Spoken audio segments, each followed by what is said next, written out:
अवधूत चिंतन श्री गुरुदेव दत्त. श्री स्वामी समर्थ. नमस्कार मंडळी. आपल्या सर्वांचे आपल्या तिरुमूर्ती परिवार या चॅनलवर मनपूर्वक स्वागत. मंडळी, प्रत्येक स्वामी भक्तांच्या मनात एक प्रश्न असतो, स्वामी समर्थ माझ्या घरात आहेत का? त्यांची कृपा माझ्यावर आहे का? स्वामी आपल्या घरात वास करतात, हे कसे ओळखावे? आजच्या या व्हिडिओमध्ये आपण याच विषयावर सविस्तर माहिती जाणून घेऊया. चला तर व्हिडिओला सुरुवात करूया. सर्वप्रथम एक गोष्ट लक्षात ठेवा, स्वामी समर्थ हे सर्वव्यापी आहेत. ते भक्तांच्या श्रद्धेत, प्रेमात आणि विश्वास यात वास करतात. मात्र अनेक वेळा ते आपल्या उपस्थितीचे काही सूक्ष्म संकेत देत असतात. चला तर मग जाणून घेऊया हे संकेत कोणते ते. आता यापैकी पहिला संकेत, घरात कायम सकारात्मक ऊर्जा जाणवणे. जर तुमच्या घरात प्रवेश करताच मन शांत होत असेल, मन प्रसन्न वाटत असेल, विनाकारण आनंद वाटत असेल आणि घरात प्रसन्न वातावरण जाणवत असेल, तर हा स्वामी कृपेचा संकेत आहे. बघा, ज्यावेळेस आपल्या घरात अचानक कुणी म्हणजे पाहुणे वगैरे येतात आणि ते म्हणतात, खरंच तुमचं घरात खूप छान वाटतं आल्यावर, छान अशी ऊर्जा वाटते, त्यावेळेस आपल्या घरामध्ये देवी देवतांचा वास असल्याचं हे एक संकेत असतो. म्हणजे स्वामी महाराज आपले गुरु आहेत, त्यांचा आपल्या घरामध्ये वास असल्याचा हा एक पहिला संकेत आहे. तर आता दुसरा संकेत, रोज स्वामींची नित्यनेमाने आठवण होणे. बघा, हा दुसरा संकेत, आपण स्वामी आपले गुरु आहेत आणि अचानक आपल्याला दिवसातून अनेक वेळा श्री स्वामी समर्थ हा नाम जप मनात सुरू असणे, किंवा ज्या वेळेस आपल्याला स्वामींची कृपा आपल्यावर होते त्यावेळेस म्हणजे आपल्या मुखामध्ये स्वामी नामस्मरण हे येत असते. बघा, प्रत्येकाच्याच मुखात स्वामी नाम येत नाही. आपण ज्या वेळेस अचानक म्हणजे आपण काम करता, उठता, बसता स्वामी स्वामी स्वामी असं आपण बोलत असतो, त्यावेळेस खरंच आपल्यावर स्वामींची कृपा असते आणि आपल्या घरामध्ये ही स्वामी महाराज यांचा वास आहे असे समजावे. तिसरा संकेत, संकटातून अनपेक्षित सुटका. काही वेळा मोठे संकट अगदी थोडक्यात टळते. अपघात, आर्थिक अडचण किंवा मोठी समस्या अचानक सुटते. अशा वेळी अनेक भक्त म्हणतात, हे फक्त स्वामींमुळे शक्य झाले आहे. आणि हे खरंच खरं आहे. बघा, काही वेळा असे काही म्हणजे आपल्या अचानक जीवनात अशा काही घटना घडतात की ते आपल्याला म्हणजे नकळत असं घडून जातं, की त्याच्यानंतर आपल्याला ते क्लिक होतं, की अरे खरंच हे असं माझ्या आयुष्यात घडलं आणि मी कसे काय त्याच्यातून बाहेर आले, किंवा मग कसं काय हे सगळं झालं. तर ही सगळी काही कृपा आपल्या गुरूंचीच असते, आपल्या स्वामींची असते. आणि हा एक संकेत आहे की स्वामी महाराज आपल्या घरामध्ये वास करतात, त्यांची आपल्यावर कृपा आहे. चौथा संकेत, स्वप्नात स्वामींचे दर्शन. आता बघा, अनेक भक्तांना स्वामी समर्थ महाराज हे स्वप्नात दर्शन देतात. कधी ते आशीर्वाद देतात, कधी शांत बसलेले दिसतात, तर कधी मार्गदर्शन करतात. पण या संकेताकडे म्हणजे या श्रद्धेने पाहिल्यास हे किती शुभ संकेत मानले जातात. बघा, स्वामी महाराज प्रत्येक भक्तांना काही ना काही, कोणत्या ना कोणत्या रूपात दर्शन देत असतात. कधी कधी बघा, आपण ज्यावेळेस पारायण वगैरे करतो त्यावेळेस, ज्यावेळेस आपण चपात्या बनवतो, काय करतो, त्याच्यावर पण स्वामी महाराज हे आपल्याला दर्शन देत असतात. आणि आणि हे खरंच आहे. मला पण याचा एकदा अनुभव आलेला होता, की मी ज्यावेळेस म्हणजे थालीपीठ बनवत होते त्यावर स्वामींची आकृती ही तयार झाली होती. तर असे हे स्वामी महाराज आपल्याला संकेत देत असतात. आता पाचवा संकेत, घरामध्ये विनाकारण सुगंध येणे. अगरबत्ती, चंदन किंवा फुलांचा दिव्य सुगंध अचानक दरवळणे, त्याचे कोणतेही कारण नसणे, हा अनुभव अनेक भक्तांनी सांगितला आहे. बघा, अचानक कधी कधी काय होतं, स्वामींना चाफ्याचं फुल हे खूप प्रिय आहे, पिवळा चाफा, सोनचाफा. तर अचानक कधी कधी आपल्याला म्हणजे चाफ्याचा वास येतो. कधी कधी म्हणजे अचानक असं छान सुगंध दरवळतो, त्यावेळेस आपण समजावं की आपल्या घरामध्ये स्वामी महाराजांचा वास आहे. सहावा संकेत, घरात सतत देवपूजा करण्याची इच्छा होणे. बघा, ज्यावेळेस घरात आपल्या खूप पॉझिटिव्ह एनर्जी असते, खूप सकारात्मक एनर्जी असते, त्याच वेळेस समजावं की घरामध्ये आपल्या देवाचा म्हणजे स्वामी महाराजांचा वास आहे. पूजा करण्याची सवय नसताना पण अचानक मनात येणं की आज पूजा करायची आहे, नामजप करायचा आहे, स्वामी महाराजांची आरती करावी, पारायण करावं, असं जे काही ज्यावेळेस आपल्या मनात येतं त्यावेळेस समजावं की स्वामी महाराजांचा आपल्याला आशीर्वाद आहे आणि स्वामी महाराज आपल्या घरात आहेत. सातवा संकेत, वारंवार स्वामींचे फोटो किंवा नाव दिसणे.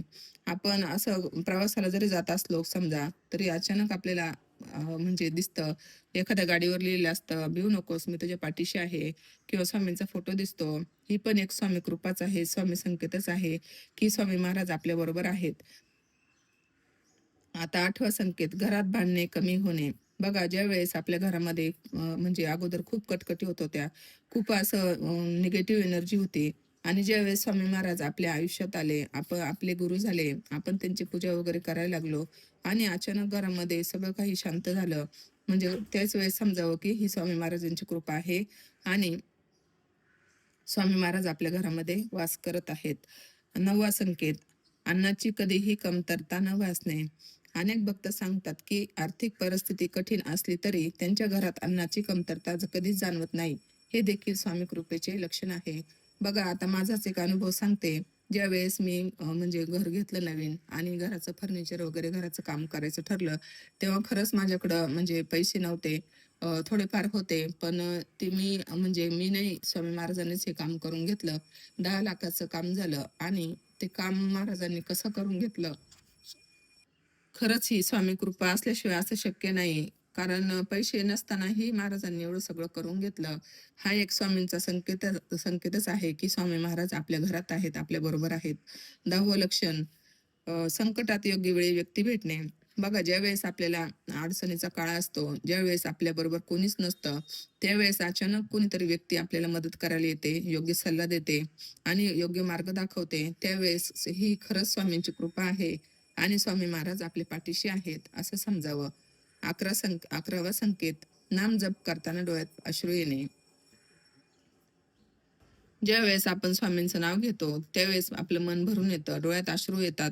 ते अश्रू आनंदाचे असतात किंवा अंगावर रोमांच येतात आणि भक्तीचा सुंदर अनुभव आपण म्हणजे आपल्याला अनुभवायला भेटतो. अशा वेळेस आपण समजावं, की स्वामी महाराजांची आपल्यावर कृपा आहे आणि स्वामी महाराज हे आपल्या घरात वास करतात. बघा, नामजप करताना कोणाच्याही डोळ्यात पाणी येत नाही.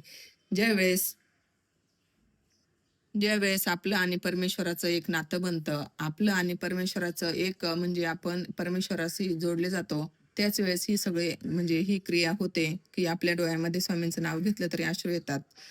तर बघा, हा खूप सुंदर अनुभव आहे. 12वा अनुभव म्हणजे 12वं चिन्ह, की स्वामी आपल्या घरात आहेत. घरात दिवा शांतपणे तेवत राहणे. बघा, पूजेच्या वेळी दिवा स्थिर आणि शांतपणे जळत असेल, मन प्रसन्न होत असेल, तर अनेक भक्त यालाही शुभ संकेत मानतात. आता ज्यावेळेस आपला दिवा जळत आहे आणि ज्यावेळेस आपली वात म्हणजे हळूच कमी होते, परत वाढते आणि एकदम अशी उंच उंच जाते, त्यावेळेस खरंच घरात समजावं, की आपल्या घरामध्ये स्वामी महाराज यांचा वास आहे. 13वा संकेत, स्वामींच्या कृपेने योग्य निर्णय घेता येणे. बघा, जेव्हा आपलं मन गोंधळलेलं असतं, अचानक म्हणजे आपल्याला काय करावं ते सुचत नाही आणि म्हणजे त्याच्यानंतरच अचानक आपली बुद्धी अशी एकदम म्हणजे योग्य मार्गावर येणे. हे म्हणजे हे दैवी शक्तीचंच एक प्रतीक आहे आणि म्हणजे याच वेळेस आपण असं समजावं, की स्वामी महाराजांचा वास आपल्या घरात आहे, त्यांची कृपा आपल्यावर आहे. 14वा संकेत, स्वामींचे चरित्र वाचण्याची प्रेरणा मिळणे.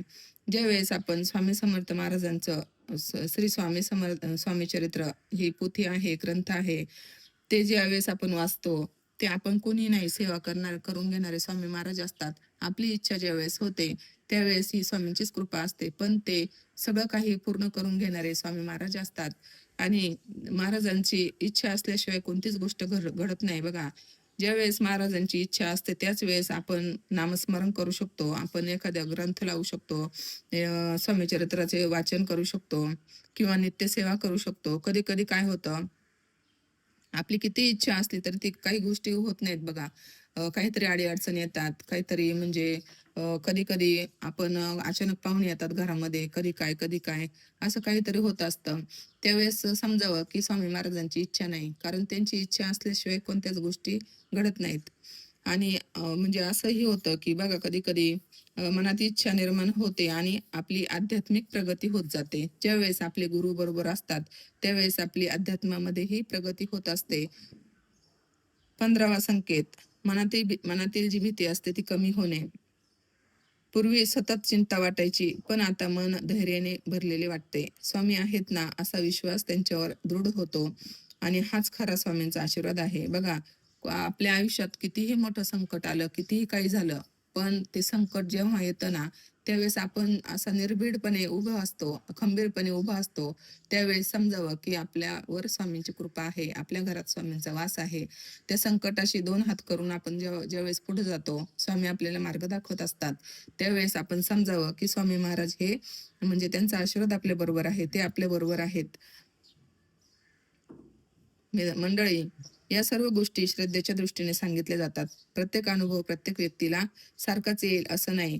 एखादा संकेत दिसला नाही म्हणून स्वामींची कृपा नाही असं समजू नका. बघा, प्रत्येकाचे प्रारब्ध असतात.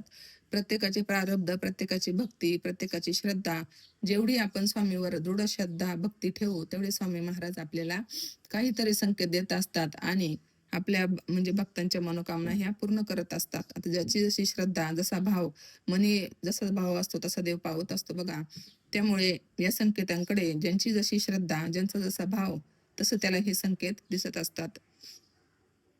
तर बघा, स्वामी समर्थ महाराज हे बाह्य चमत्कारापेक्षा भक्तांचा निष्कपट विश्वास, भाव हे बघत असतात. त्यांना भक्तांचं निर्मळ मन, निर्मळ अंतःकरण हे प्रिय असतं. आणि ज्या स्वामी समर्थ महाराजांची भक्ती, नामस्मरण, स्वामी समर्थ महाराजांची जास्त म्हणजे तुम्हाला काही करायला जमलं नाही तरी फक्त जी नामस्मरण सेवा आहे ना महाराजांची, ती जरी केली ना तुम्ही, तरी म्हणजे खूप मोठी आणि खूप उच्च कोटीची सेवा अशी होते तुमच्याकडून. कारण नामस्मरणासारखी सेवा कुठेच नाही बघा. तुम्ही स्वामीचरित्र वाचा किंवा नका वाचू, तुम्ही एखादा ग्रंथ वाचा किंवा नका वाचू, तुम्हाला वेळ नसेल, पण नामस्मरण सेवा जर केली ना तुम्ही, ज्यावेळेस आपण देवाचं नाव घेतो, त्यावेळेस आपण देवाच्या म्हणजे देव आपल्या अंतःकरणात असतो. आपण देवाच्या जवळ जात असतो. देव आपल्या मागे पुढेच चालत असतो. आपण जेव्हा त्यांचं नाव घेतो. त्यामुळे नामस्मरण ही सेवा खूप उच्च कोटीची आहे. त्यामुळे ही अवश्य दिवसातून तुम्हाला जसा वेळ भेटेल तसा काम करताना, उठताना, बसताना म्हणजे कधीही दिवसभरात, रात्री तुम्ही कधीही ही सेवा करू शकता. याला कोणतंच बंधन नाही. त्यामुळे मंडळी, आपल्या जीवनामध्ये आपण अहंकार सोडा, सत्य बोला, कोणाची वाईट करू नका, गरजूंना मदत करा आणि आपल्या आई-वडिलांचा आदर करा. आपण अशा पद्धतीने ज्यावेळेस वागतो ना, त्यावेळेस स्वामींचा म्हणजे खरा दृष्टीने आपल्याला आशीर्वाद मिळत असतो. तर मंडळी, आज आपण श्री स्वामी समर्थ महाराज आपल्या घरात वास करतात याचे काही श्रद्धापूर्वक असे संकेत जाणून घेतले. जर हा व्हिडिओ तुम्हाला आवडला असेल तर नक्कीच व्हिडिओला लाईक करा आणि स्वामी भक्त आणि अजून तुमच्या मित्रमंडळींना हा व्हिडिओ नक्कीच शेअर करा. त्रिमूर्ती परिवार चॅनलला सबस्क्राईब करा. श्री स्वामी समर्थ. अनंत कोटी ब्रह्मांड नायक योगीराज राजाधिराज योगीराज परब्रह्म श्री स्वामी समर्थ महाराज की जय. अवधूत चिंतन श्री गुरुदेव दत्त. श्री स्वामी समर्थ महाराज की जय.